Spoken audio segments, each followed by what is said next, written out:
It's not a question, it's a comment, because I found there were many propagandistic anti-Israel parts of this film.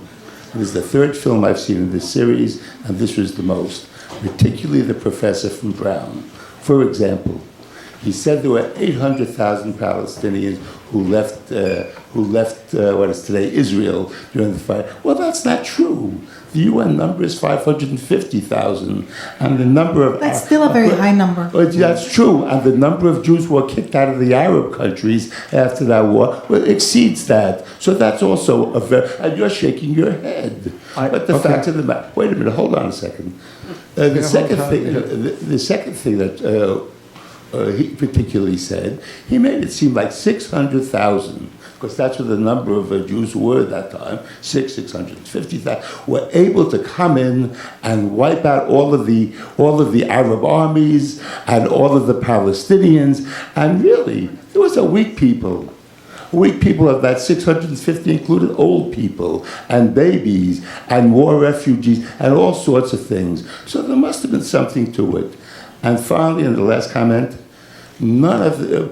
First of all, I see some of the people did very well who you said that they were complaining about the discrimination, but the gentleman up here is a recipient of the Israel Prize. So? The highest honor that can be bestowed in Israel. So I'm not allowed to talk about my own time? Wait a minute. About the truth, about my story? Hold on, I listened to you. Was it given to me as a present, as a nice guy? Okay, let's stop now, please. I don't want to make it like that. No. Please, I don't want to make it like just like that. Finish your word. You were not deprived of it because you're an Arab.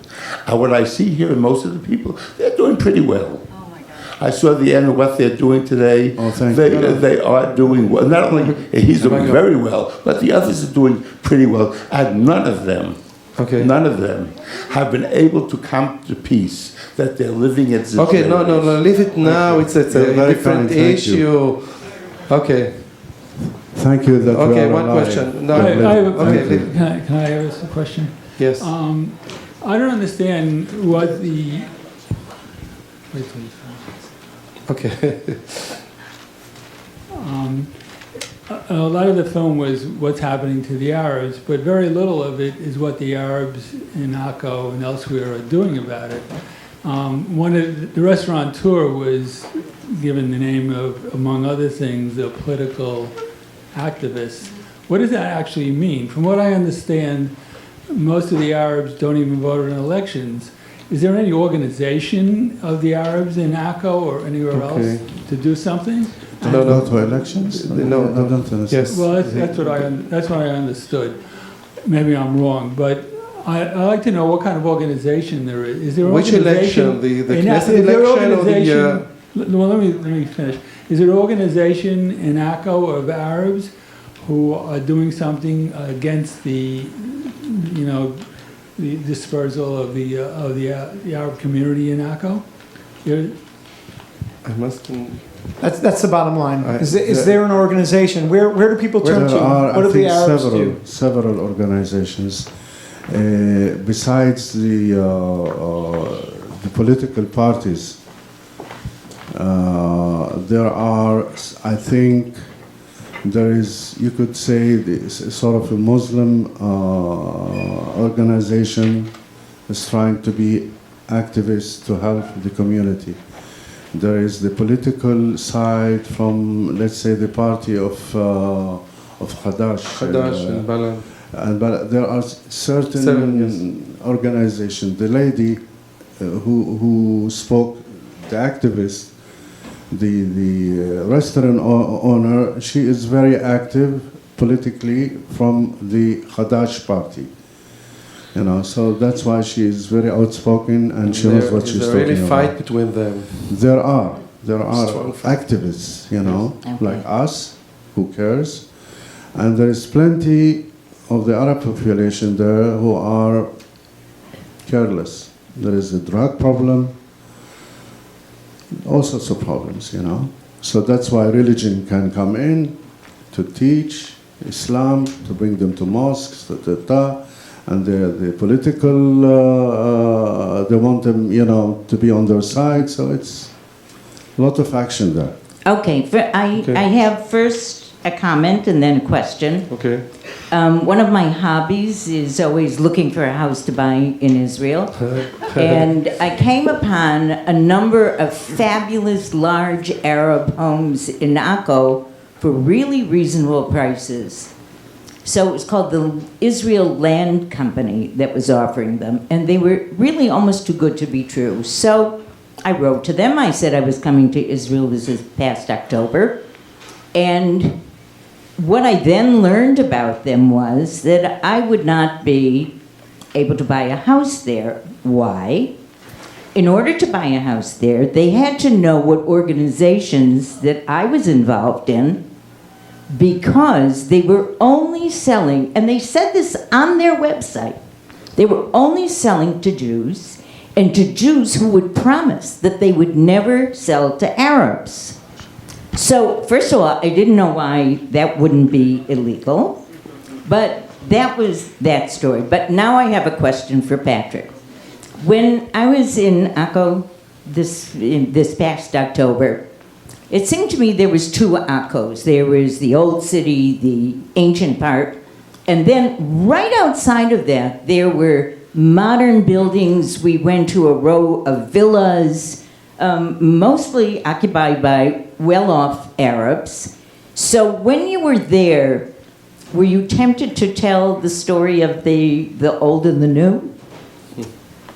I think if we started to sort of dilute our story between the old and the new, we would lose what we're talking about, which is really, we tried to stick to talking about the old city of Akka. So we, of course, we saw those houses being built along the beach.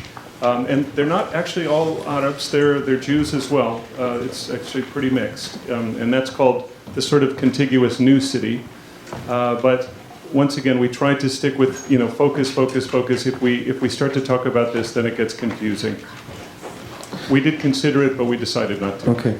And the last question? Without getting into all these debates, yes. I noticed that some people had identified themselves as Arabs, some people identified themselves as Muslims. I was curious, though, about the Christian community and why there wasn't. I don't know if any of the people were half of the particularly subjects of about the Christian community, but how they fit into this discussion or conversation, and was there any distinction between the Christian community and the Arab/Muslim community, and did that have any effect on what you were The trying to Christians document? are Arab. Yeah, there's not a... No, I realize that. I know ethnically they're Arabs, but sometimes, the people you had interviewed identified themselves as Muslims. In other cases, they didn't. So I didn't know whether there was... About half, I would say, were Christian. Yeah, it's obviously not at all a film that talks about religion. It's not about religion, and so the Arab population is mixed. All of Akka is mixed, but... so we weren't making that divide because they don't make that divide. They don't distinguish between the And I think Nora mentions, that Palestine was inhabited by Muslims, Arabs, and Jews, and we all lived happily and peacefully together. Christians, Baha'i. Yeah. And last question, Macron, what is your next project? I really don't know. Not a documentary, I assume. She was sitting here so patiently with I don't know what documentaries.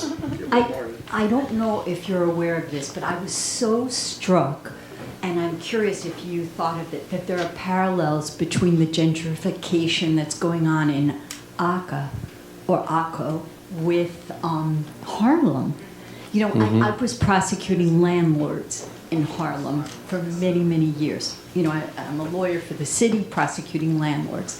And this was a common complaint, that you're out to get me because you want to get me out, you're jealous, and you want to gentrify Harlem and get us out. Do you know that went on too, the exact same way? Of course, there are parallels. We're from Los Angeles. There are parallels with many parts of Los Angeles where this sort of thing is happening, where the Latino community or the African American community is being pushed out as quickly as possible. So, and we've shown this film to cities around the world. and people from those parts of the world come up to us or individually and talk about exactly this. Do you know this is happening? Right. Oh, I'm so glad to see that this Yes. kind of thing is being But portrayed. here's my question. How is this different? Yeah, I would say that. How's this I think gentrification it's different than great. anywhere else in the world? I was saying this just last night. I just feel like it's a great point of reference, and if people can relate to it from that point of view, then it's good, because it helps you relate. But I think there's something else going on here. If we're talking about a focus plan over the course of the last 65 years, where there's so many limitations, where there's ghettoization, where there's elimination of a native populace, then it's something more than gentrification. It's definitely a cleansing or an evacuation. And so you can make parallels, but there's something else happening as well politically. Lena, Mona, Macron, thank you very much. I just want to thank Steve, everyone come on. that came tonight. Thank you. The Zabars. Is Zafar here? Thank you. Is Zafar here in the crowd? Ah, Our That's true. composer. this is Zafar Tawil. Thank you very much. Folks, the film opens next week. Tomorrow night, Actually, Makram's back. It opens a Friday.